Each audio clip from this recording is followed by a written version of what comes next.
Hello, and welcome to another episode of the Working Conversations podcast, where we talk all things leadership, business communication, and the future of work. I'm your host, Dr. Janel Anderson. A few months ago, my daughter was taking a career exploration class in high school. She needed an example of a resume, and she asked me for a copy of mine. Now, as a small business owner, I hadn't updated my resume in years. And I don't just mean it was a little outdated, I mean it was a time capsule from another era. The formatting screamed early 2000s, and half of the job titles weren't even relevant anymore. I cringed. Then I laughed. And then I asked her to ask her dad for a copy of his instead. He works at a corporate job and has a much more up to date resume than I did. But here's the thing. We don't notice when something we rely on has gone stale, whether it's a resume, a website, a presentation, or even the way we run a meeting. What worked in the past doesn't necessarily work today. And yet, we resist updating things. Maybe it's because we think it's good enough, or because revising something that technically still functions doesn't feel urgent. Or let's be honest, maybe it's because someone isn't yet asking for a revision, and until they do, we don't put forth the effort. But in a world that's constantly changing, if we don't evolve and change, we become irrelevant. Now, today I want to take you behind the scenes of something that I'm in the middle of revising. And no, it's not my resume. It's my keynote, Reconnecting in a Disconnected World. It's been my most popular talk to date, but even a great keynote needs an update, especially in a rapidly changing environment. Now, I'll walk you through what I'm changing, why I'm changing it, and how you can apply the same revision mindset to your own work, even if, and especially if, it's not speaking that you do. All right, so why did this keynote need an update in the first place? Well, I speak on the future of work, so my content constantly needs tweaking and updating. But sometimes when my schedule is jam-packed, like it has been recently, ironically, delivering the same content that needs the tweaking and updating, it can get overlooked or not done as often as I'd like. Now, in my area of expertise, especially, even the most successful keynotes must evolve. Do I have the latest research? Do I recognize some changing trends in my audience? Do I see shifting trends in the workplace? Yes, to all of the above. Those right there are top of mind reasons why things need to be updated regularly. Now, on the other hand, there are peers of mine who have given the same keynote for years, decades even. Just the one keynote on the one topic. And they've delivered it hundreds, if not thousands of times. And putting in those repetitions, they have perfected their performance. I can think of a handful of highly successful peers of mine who fit this description, and I admire their work tremendously. They are masters of the craft. Now, the downside for them, however, is that the same audience won't have them back to deliver that same speech. Now, my audiences often have me back for an encore presentation, typically on a different topic, or a topic that's been completely updated, like the one I'm working on now.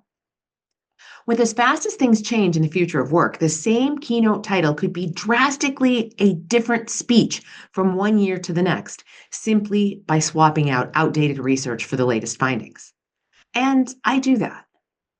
But this time, it's different. I'm not just updating and refreshing the research. I am tearing the keynote down to the studs and rebuilding it to be a far better version of itself. So let me take you behind the scenes and tell you what is changing in the keynote and why.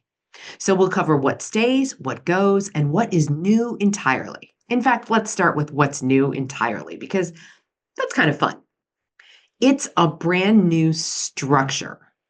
So the speech is still organized around three big ideas, but only one of them is the same. And even within that one that's the same, there's new stories, there are new research pieces, there's all kinds of new things going into that one piece that is the same. Now, the three main ideas are now framed as questions. questions that the audience members can use directly in their own professional development when they get back to the office. 3 questions that are going to challenge them to think differently about how we connect with one another in a world that's mediated by smartphone screens and computer screens. That's the world where we need to build, grow, and sustain our relationships. And it's different when we're doing it through screens versus face to face. It's fundamentally different. Now, there are new research pieces that I'm incorporating, new insights that I'm incorporating, and a new application of those insights and that research. New stories, new anecdotes, new audience interactions that get people applying the content before the session is even over. Can you tell? I'm really excited about it. I'm totally excited about it. Now, there are some pieces then that I am also keeping. Now, they might not stay in the same spot. So, some messages and themes are timeless. Now, there is still part of this whole speech that hinges on the whole idea of loneliness and how we have become so disconnected in the world as of late. So that premise, that general premise still stays, but instead of it being part of one of the main points, it's going up into the introduction just to get people's interest in the topic. So that's shifting around, but I'm keeping it. Now, there are some other messages and themes that are timeless. So as I look at the content, I ask myself what still holds true. And so there are 2 pieces of content, apart from the loneliness, that really do hold true in this. And the first is affinity bias and my affinity bias test. That still belongs in this keynote. Now, if you're not familiar with my affinity bias test, check out episode 157. It's called Exposing Affinity Bias to Create a Fair and Just Workplace. And we'll link that up for you in the show notes for this episode. And you can find those show notes for this episode at janelanderson.com/204 for episode 204, which is what this is. Now, I'm also keeping the concept of curiosity as being an antidote to being disconnected or not liking people, not having affinity for them. It is really a superpower in cultivating new relationships. Now, I've got some timeless wisdom around how to harness your curiosity to connect with just about anyone, but I've also got new stories and new anecdotes and new exercises around curiosity. So even what's staying is changing. All right, now for the big question, what goes by the wayside? Now, for those of you who are listening who are not speakers or not authors or writers or people who create presentations for your work, this may sound strange, but cutting material is by far the hardest part of revising a speech. That's right, you heard me right. Cutting material is by far the hardest part. Oftentimes, you're forced to cut stories or anecdotes that you love, stories that worked, lines that you know will get a laugh from the audience. Favorite stories and favorite bits, maybe audience interaction pieces that are near and dear to the speaker and the author's heart. But maybe they don't support the overall message anymore, or the new direction that things are going, or at least as well as something else could. Again, it may sound foreign, but this is by far the hardest part. Now, over 20 years ago at the National Speakers Association Summer Conference, and that is my professional development community, Joe Calloway, one of my speaker colleagues, gave a main stage presentation where he encouraged everyone in the audience to re-examine their material critically, like under a microscope, and to update it. To be fair, he was also urging the audience to do that with their whole business model, not just a specific speech, but the advice stands for the revision of a speech as well. So, what do you need to let go of to make the rest more powerful, more poignant, more provoking, more potent? What do you need to let go of? So, Joe's speech was titled, Success Means Letting Go of What Used to Work. And inherent in the title is the rub. It used to work. The audience loved it. The speaker loved delivering it because it worked. And it is so hard, so painfully hard to let go of what worked because it worked. Or maybe it still is working. Believe me, and maybe you can tell from the tone of my voice, it is absolutely agonizing. You see, there's only so much that fits in a 60-minute keynote. Literally, it is It consists of this. It's a provoking introduction and a powerful close that gets people to take action.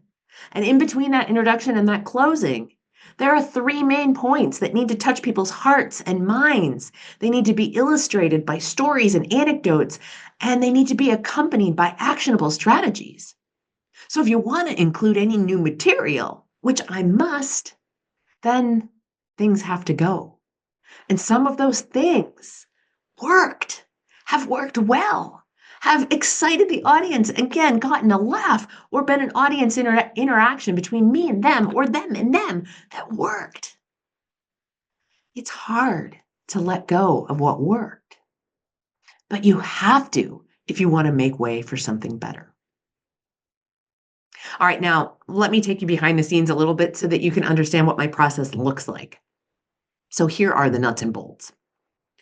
I'm going to walk through how I revise a speech. So first, I went through this speech, slide by slide, story by story, point by point, cataloging all of the main points, the subpoints, the stories, the anecdotes. And of course, there are different stories and anecdotes used for different industries and different types of audiences. Senior leaders versus accountants versus healthcare finance professionals. Different stories are going to resonate with each of those audiences in different ways. And then, of course, there's the research, the statistics, the pieces of research that have been published in academic publications, in trade publications, and so on. So there's all of the research pieces, the stories, the anecdotes, everything. So everything goes each on its own Post-it note. Each story, each anecdote, each statistic, each piece of research, each goes on its own Post-it note. Again, even the tools that I teach, the practical, actionable steps that audience members can use to put this in action in their own lives, that goes, each of those tools goes on a Post-it note.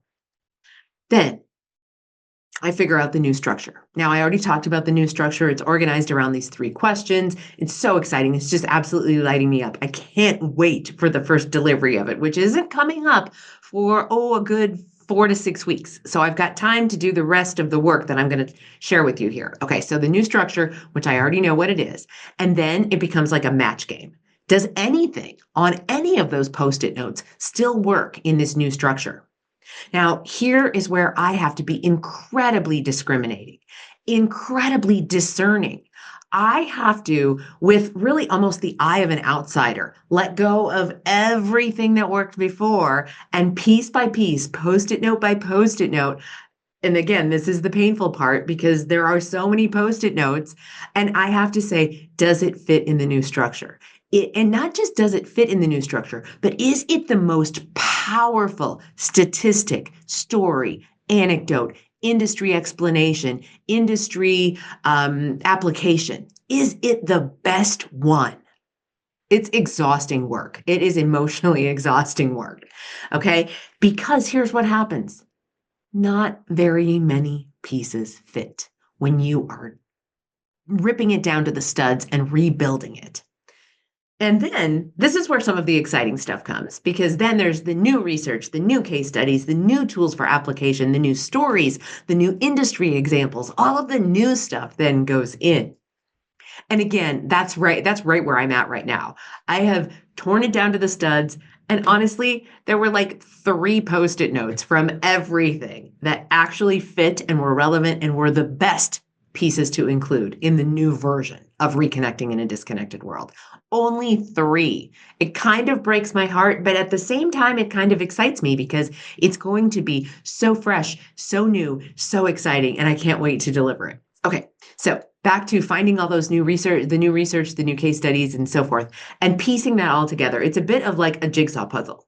I mean, some of it very logically fits into this point as opposed to that point. And some of it is like, well, I could put this here, but it could fit here. Do I open with this statistic? Do I close this section with this statistic or this call to action or this tool or this audience interaction? So it's really a jigsaw puzzle where there is not necessarily a right answer. There is an answer that's better than another answer, but there's not necessarily a right answer. So it's a lot of shifting and juggling. And then revise, revise, revise. We spend a lot of time in the revision because once you start actually practicing the speech, delivering it segment by segment, you go like, oh, that didn't quite flow, or that's probably not the right research to use there. Is there something newer, better, different, better for a specific industry? And so then the messy part of revision comes along, and I find myself then in the messy middle of cleaning it up and revising and tweaking. All right, once I get it to pass my sniff test, where I think it smells pretty good, now it's time to test it with friends and colleagues and sample audiences who will tell me the truth. Now, that is the critical part, the ones who will tell me the truth. I don't want to just put it in front of somebody who goes, oh, yeah, that's great. No, I want to know, does this work? Does this need to be improved? Does this need to be rehearsed more? Does this flow well? And so on. And I need to ask those questions, not only of myself, but again, of people who I trust until that new speech is ready for prime time. Now, once it's ready for prime time, there's still going to be adjustments. I will adjust based on the type of audience, the industry, and so forth. And then again, I will adjust based on the audience's reactions after I begin to give that revised version. And there will continue to be tweaks. In fact, there's always tweaks. If you've heard me give the same presentation, sometimes I'm invited in to give like half of the employees one day and then the other half of the employees the next day because they can't all be away from their desks on the same day. If you happen to be the person who hired me and you heard the speeches back to back one day after the next, you still know that they're not exactly the same because I'm playing off of the audience's energy and feeding off of the examples and the stories and so on that they're sharing. And so it's never the same twice exactly. But at the same time, in the early iteration process, there can be many more things that change based on audience's reaction because maybe what I thought was funny or what I thought was going to get a good laugh or be really poignant fell flat. So I am in tune with my audience on that, always constantly changing and adapting based on what works and what doesn't. Now, in all of this is the trade-off of giving up what used to work and maybe still is working, but you know you need to change it in order to keep it fresh, in order to innovate. So this is really, really a critical part of, feeling the rub of all of the things, not all of the things that used to work, right? But most of the things that you used to work that you just need to freshen up because you know it's a changing world. All right, now I want to bring this back to you because most of you listening do not create and deliver keynotes. You might be writers of some sort. You might write for industry publications, trade publications. You might write reports at your work. But most of you probably don't even do that much writing. So let's just talk about other ways in which you can use this framework and use the ideas that I've shared here to apply to your life and your work. Now, even if you don't give keynotes, even if you don't write, you communicate, you lead meetings, you pitch ideas, you have one-on-one meetings with your employees. So how can you take a similarly iterative approach to your own work? How can you, just like Joe Calloway said, how can you take that lesson that success means letting go of what used to work and put it to the test in your own life? So let me ask you this. What in your professional life might be in need of a refresh? Maybe it's your resume. Maybe it's your LinkedIn profile. Are you still describing yourself the way you did 5 years ago? I'm guessing your skills, your priorities, and what you do on a day-to-day basis have probably evolved in ways that maybe haven't been captured yet in your LinkedIn profile or your resume. Maybe you have changed jobs and you haven't updated either one of those two things. Or for those of you who do present as part of your work, maybe it is a presentation that you give all the time. Maybe it's a sales pitch that you give to customers, potential customers that you're calling on. Maybe it's, the team update or a client pitch or a monthly report out on something. Are you still using the same slides? The comfortable slides? Are you still telling the same stories, relying on the same delivery style, sharing the same data? or maybe the updated data for this quarter, but still it's the same. If you had to give that presentation to an entirely new audience tomorrow, or you had to give an entirely new presentation to the same audience tomorrow, how would you go about it? Maybe it's the way you run meetings. Are they still structured for how your team worked pre-pandemic, or maybe even how your team worked during the pandemic?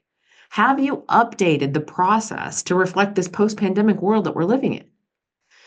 Do your meetings encourage real-time collaboration, or are they just an obligatory hour that your staff needs to suffer through, to put not too fine a point on it?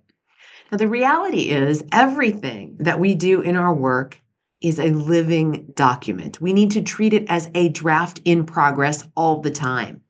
Just like software needs updates and books go through new editions, our professional communication, whether that be written communication, spoken communication, how we run meetings, that needs revision too. So here's my challenge to you and your application of this content. Find one thing that you can update this week. Maybe it is something small, like tightening up an email template that you send all the time. Or maybe it's something bigger. Maybe it's rethinking how you introduce yourself in a professional setting, or revamping an entire process that your team uses. Or maybe it's that you dust off your LinkedIn profile and freshen it up. Because the truth is, if you're not evolving, you're just standing still. And in today's world, standing still is just another way of literally falling behind. So again, in the words of Joe Calloway, success means letting go of what used to work. Thank you so much for joining me on another episode of the Working Conversations podcast. If this topic resonated with you, or if you have ideas for future episodes, I would absolutely love to hear from you. And if this topic did resonate with you, I want you to share it with somebody else. Share it with somebody who you think, oh man, I could update something and they could update something and we could hold each other accountable. And maybe that would be a fun game to play. All right, as always, stay curious, stay informed, and stay ahead of the curve. Tune in next week for another insightful exploration of the trends shaping our professional world. Now, if you learned something today on this podcast or you simply enjoy the content, please, if you haven't already, subscribe to my channel over on YouTube, subscribe to the podcast on your podcast platform of choice, and follow me over on social media.